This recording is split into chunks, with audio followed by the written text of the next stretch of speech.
बिस्मिल्लाहिर्रहमानिर्रहीम। पिछले दिनों कुछ महीने पहले हज़रत अक़दस मौला तक़ी उस्मानी साहब दामद बरकातुहुम के हज़रत अक़दस मौला उबैदुल्लाह सिद्दी रहमतुल्लाह अलैह के बारे में गलतफ़हमी के इज़ाले के ज़िम्मन में मैंने एक क्लिप रिकॉर्ड करवाया था, और उसमें कोई इतना तफसीली या कोई मुफस्सल मवाद तो था नहीं और ना ही कोई इतना मुफस्सल मौजू था। लेकिन मुझे हैरत इस बात पे हुई कि बाज़ हज़रात ने इशू बनाकर ये ज़िक्र किया कि जी खानकाह रायपुर का तज़किरा बिल्कुल ही मैंने नहीं किया, हालांकि हज़रत शेखुल हिंद की फ़िक्र के हामिल और वारिस बाद में खानकाह रायपुर करार पाई। तो इस सिलसिले में भी मैं चाहता हूँ चंद बातें ऐसी अर्ज़ कर दूँ जो फ़र्स्ट हैंड मालूमात है। ये मालूमात वो हैं कि जो भी आने वाला मौर्रिख़ अगर शेखुल हिंद की फ़िक्र की यानी सूतों के बारे में डिग आउट करने की कोशिश करेगा, उसकी तफ्तीश तहकीक जानने की कोशिश करेगा, उसे बड़ी अच्छी तरह ये सूरत हाल वाज़ेह हो जाएगी कि असल हकीकत हाल क्या है। पहली बात तो ये ज़हन में रखनी चाहिए कि दारुल उलूम देवबंद की जो फ़िक्र है, असल फ़िक्र वो हज़रत शेखुल हिंद रहमतुल्लाह अलैह के पास जब पहुँचती है तो आगे फिर कई लोगों में चली जाती है, वहाँ किसी एक जगह पर नहीं जाती। और वहाँ से ये खाका बना लेना कि खानकाह रायपुर उसकी वारिस बनी है, ये एक ऐसा दावा है जिसके पस मंज़र में कुछ भी नहीं है।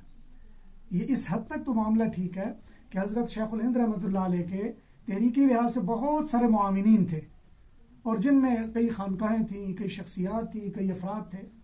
लेकिन हज़रत शेखुल हिंद रहमतुल्लाह अलैह जब वापस आए अपनी वो काला पानी की गिरफ्तारी से छुटने के बाद, तो उस वक़्त तक हर जगह पर फ़िक्र मुख्तलिफ रास्ते इख्तियार कर चुकी हुई थी।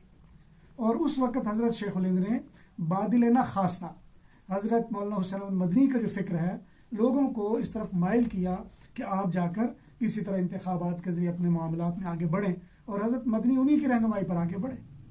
लेकिन हज़रत शेखुल हिंद के बहुत सारे तलामिज़ा उन्हीं के अमल को देख कर वो इसके अलीगढ़ के करीब हुए और उन्होंने उसमें फ़िक्री हमआहंगी और फ़िक्री ताज़गी पैदा की।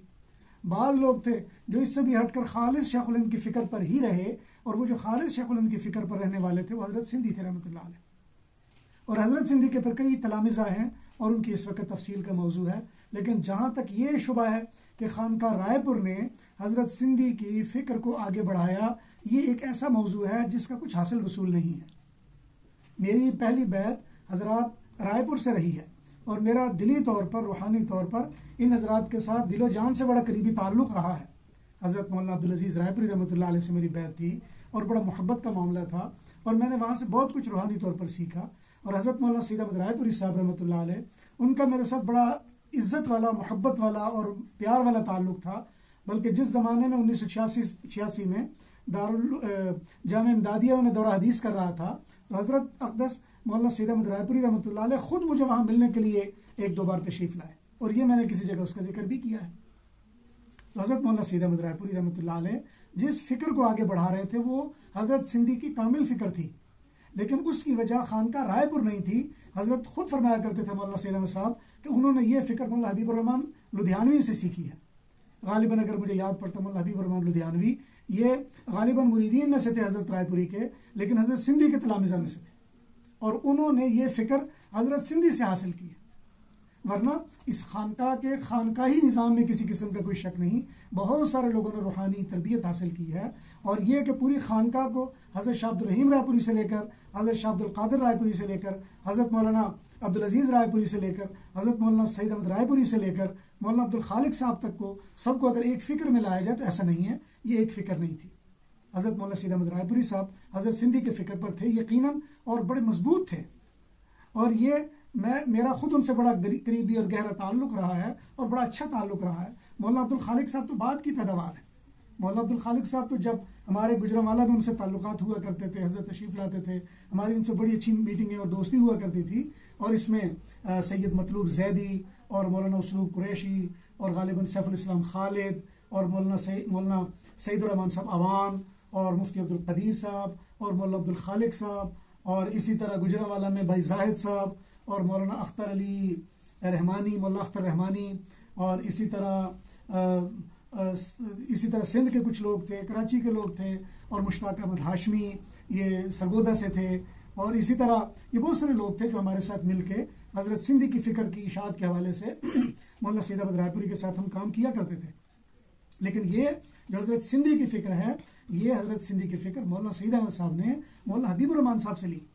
और मौलाना हबीबुर रहमान साहब ने हज़रत सिंधी से ली। और हज़रत सिंधी वाली जो फ़िक्र है वो खानका रायपुर में हज़रत मौलाना अब्दुल रहीम रायपुरी या मौलाना अब्दुल क़ादिर रायपुरी रहमतुल्लाह अलैह या मौलाना अब्दुल अज़ीज़ रायपुरी में तो बिल्कुल भी नज़र नहीं आती। इसलिए कि मौलाना अब्दुल अज़ीज़ रायपुरी रहमतुल्लाह अलैह वो तो सियासी लिहाज से बिल्कुल गैर सियासी मिजाज थे। सियासत में उनका ज़्यादा वो इतना था कि जमीयत उलमा इस्लाम के साथ रहे हैं किसी हद तक, लेकिन बहुत ज़्यादा आगे नहीं है। तो इसलिए कोशिश करनी चाहिए कहने वाले की बात को उसके मुद्दा के समेत समझा जाए। कमेंट में ऐसे तनकीद कर लेना कि शायद मैं किसी से डर गया हूँ या मैं किसी से खौफज़दा हूँ, ये मेरे मिजाज में है नहीं डरना खौफ करना। और ना आज तक मैंने किसी के खौफ की वजह से कभी कोई अपनी फ़िक्र को अपनी सोच को बदला है। मैं वाज़ेह तौर पर जो कहता हूँ वो खुल के कहता हूँ और इसमें किसी किस्म की लागो लपेट आज तक न मैंने रखी, न मेरा मिजाज है, न मेरी आदत है। और जहाँ तक खानका रायपुर है उनसे हमारा बड़ा एक तकद्दुस का रिश्ता रहा है, लेकिन ये मौलाना सैयद अहमद रायपुरी रहमतुल्लाह अलैह तक था। बल्कि उन्होंने भी एक वक्त ऐसा आया, मौलाना एक वक्त आया जब गुजरांवाला का और ये तनाज़ा पैदा हुआ, और तनाज़े की वजह भी कोई ज़्यादा ऐसी सीरियस नहीं थी। अगर ज़्यादा इसको हवा देने की कोशिश की गई तो मैं उस पर भी कुछ कहने की कोशिश करूँगा, क्योंकि उस लड़ाई में गुजरांवाला और जो तंजीम फ़िक्र इलाही उसमें तो हमारा बराह रास्त टकराव था, और टकराव भी इतना संजीदा नहीं था। तो उस सिलसिले में मैं कुछ अर्ज़ कर दूंगा, लेकिन मेरा जी चाहता है जो मुर्दे दबा दिए जाए उनको दबा रहना चाहिए, उनको बिला वजह उखाड़ने का फ़ायदा नहीं। और जहाँ तक हज़रत मौलाना तकी उस्मानी साहब दामत बरकातुहूम उनके इल्म अमल तकवे में किसी किस्म का कोई शुबा नहीं, लेकिन सियासी लिहाज से जो फ़िक्र देवबंदियत है वो वहाँ नज़र नहीं आती। और फ़िक्र देवबंदियत हज़रत मौलाना उबैदुल्लाह सिंधी की फ़िक्र को लेकर कई लोग आगे बढ़े। ये नहीं है कि वो कोई अनोखी चीज़ है और वहाँ तक रसाई मुमकिन नहीं, बहुत सारे लोग हैं उसमें, और उसमें मौलाना सैयद अहमद रायपुरी साहब भी एक वास्ते से हैं। और उसी तरह मेरे वालिद मोहतरम भी, चूँकि मेरे दादा हज़रत शेख उल हिंद हज़रत मौलाना अब्दुल अज़ीज़ मुहद्दिस सिहालवी हज़रत शेख उल हिंद के शागिर्द भी थे और मौलाना उबैदुल्लाह सिंधी के करीब तरीन साथियों में से थे। गुजरांवाला में सूफ़ी अब्दुल हमीद सवाती साहब रहमतुल्लाह अलैह ने खुद ये वाक़या मुझे सुनाया, और गालिबन उन्होंने कहीं जिक्र भी किया है कि हज़रत मौलाना अब्दुल अज़ीज़ मुहद्दिस सिहालवी 1940 में जब इंतकाल कर गए और उसके बाद जब कुछ 1-2 साल के बाद हज़रत सिंधी वापस तशरीफ़ लाए तो अफसोस करने के लिए वहाँ पर हाज़िर हुए, और वहाँ पे जो उनका रवैया था, जो तरीक़ाकार था, उसके बारे में उनके अलग कमेंट्स थे जिसकी तफसीलात किसी मजलिस में अर्ज़ की जा सकती हैं। तो ये बहरहाल बड़े लोग थे। फ़िक्री इख्तिलाफ अपनी जगह पर है, लेकिन फ़िक्री इख्तिलाफ को अकीदे का इख्तिलाफ नहीं बनाना चाहिए, और फ़िक्री इख्तिलाफ को शख्सियत के तक़द्दुस के बारे में उसकी पामाली के ज़िम्मन में नहीं ले जाना चाहिए।